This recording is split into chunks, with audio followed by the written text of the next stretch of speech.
wabarakatuh. Kembali lagi kepada saya, Indah Ayu Setiawati Nisa, NPM 231100063. Baik, saya di sini akan menjelaskan tentang pencemaran lingkungan.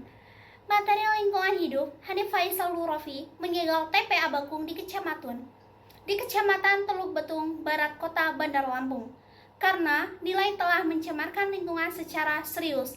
Kementerian Lingkungan Hidup juga telah mengantongi sejumlah bukti pelanggaran di lokasi tersebut dan memastikan temuan kasus itu akan naik ke tahap penyelidikan dalam waktu terdekat.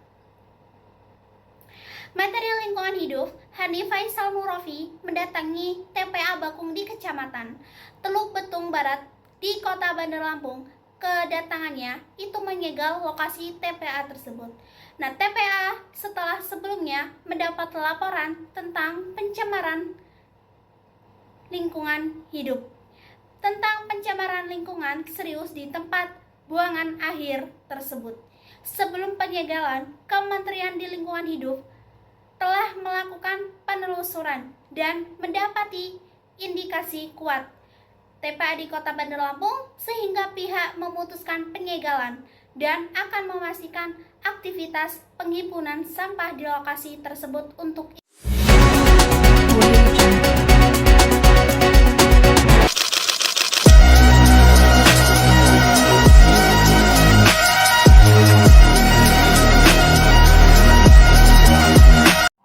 pengelolaan sampah 3R bagi pelestarian lingkungan. Semua jenis buangan yang bersifat padat yang dibuang karena tidak digunakan atau tidak diinginkan. Yang kedua, sesuatu yang tidak dapat digunakan dibuang yang berasal dari kegiatan atau aktivitas manusia. Yang ketiga, sebagian dari benda atau hal-hal yang dipandang tidak digunakan, tidak disenangi atau dibuang, sisa aktivitas kelangsungan hidup manusia, maksudnya ilmu kesehatan lingkungan. Yang ketiga, sampah organik atau sampah yang dapat diurai atau diebrable, contohnya di daun-daunan, sayur-sayuran, sampah dapur. Kemudian yang kelima, sampah anorganik atau sampah yang tidak terurai, contoh plastik, botol, kaleng. Kemudian sampah bahan berbahaya yang beracun tidak terurai, contohnya oli, gembok, lampu, dan berlain-lain.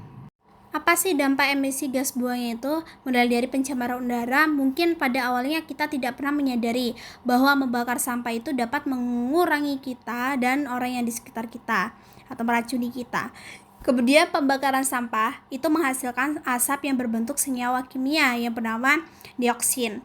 Nah, untuk dampaknya sendiri terjadi toleran darah yang tinggi, mata perih, pusing, tenggorokan gatal atau batuk-batuk, itu mengganggu fungsi ginjal, kemudian mengurangi fungsi reproduksi, gangguan jantung atau asma yang kanker paru-paru. Nah, dioksinnya itu merupakan senyawa yang sangat tahan lama, sebab senyawa ini tidak mudah terhurai di alam maupun di dalam tubuh. Senyawa ini akan paradigma kita tentang sampah, mulai dari budaya, mindset kita memandang sampah. Yang pertama itu kita penghasil sampah tapi tidak mau mengurus sampah. Yang kedua itu sampah not my business is government's business. Yang ketiga yaitu sampah no follow buang. Nah, jadi untuk pencegahan pembatasan guna ulang, daur ulang materi, daur ulang energi, kemudian TPA. Itu mulai dari paradigma lama. Kemudian kalau paradigma baru yaitu pencegahan, pembatasan, guna ulang, kemudian daur ulang materi, daur ulang energi, dan TPA.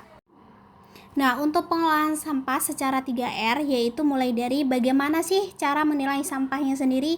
Ya, yaitu mengurangi atau membatasi sampah seperti reduce. Yang kedua itu menggunakan kembali sampah yaitu reuse. Yang ketiga itu manfaatkan kembali sampah yaitu recycling. Nah, untuk mengurangi sampah atau membatasi sampah itu segala sesuatu yang menyebabkan timbulnya si sampah. Nah, yang kedua itu menggunakan kembali si sampah itu secara langsung, baik untuk fungsi sama maupun fungsi yang. Kemudian manfaatkan kembali sampah berbagai produk baru setelah mengalami proses pengolahan.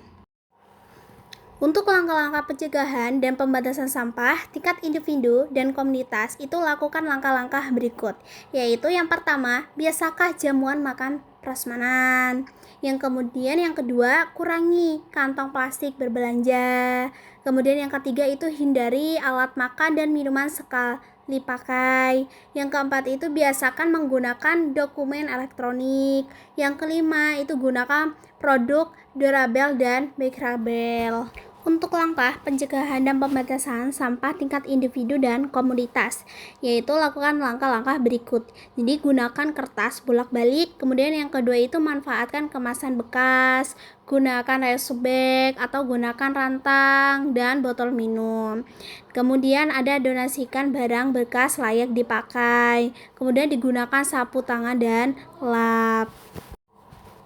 Kemudian langkah pencegahan pembatasan sampah tingkat individu dan komunitas. Nah, lakukan langkah berikut, yaitu kompos sisa makanan dan sampah taman. Kemudian pilih sampah layak dijual. Kemudian buat produk kreatif dari kemasan bekas dan tabung sampah di bank sampah. Kemudian memanfaatkan kain perca, kemudian buat kertas di daur ulang.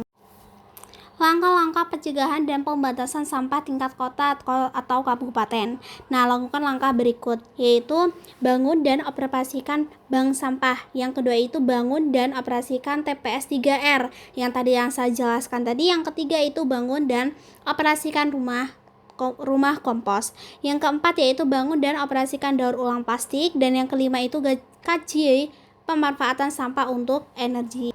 Kebijakan pemerintah dalam 3R, membangun pusat daur ulang, skala kawasan, skala kelurahan, dan skala kota, skala kecamatan atau lebih besar yang fasilitasnya komunikasi dari TPS 3R, bank sampah, dan tempat pelatihan. Kemudian yang kedua itu rumah kompos, bank sampah, dan tempat pelatihan. Yang ketiga itu daur ulang plastik, bank sampah, dan tempat pelatihan.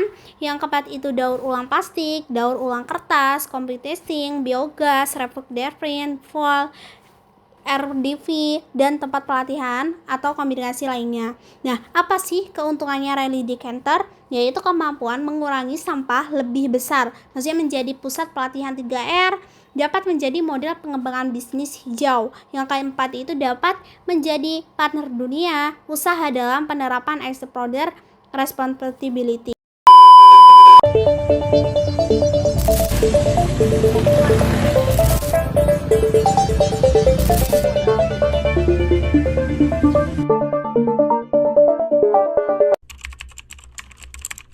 Semenjak adanya terminal sudah menjadi tempat orang membuang sampah ya. Dan pada tahun sekitar 2014-2015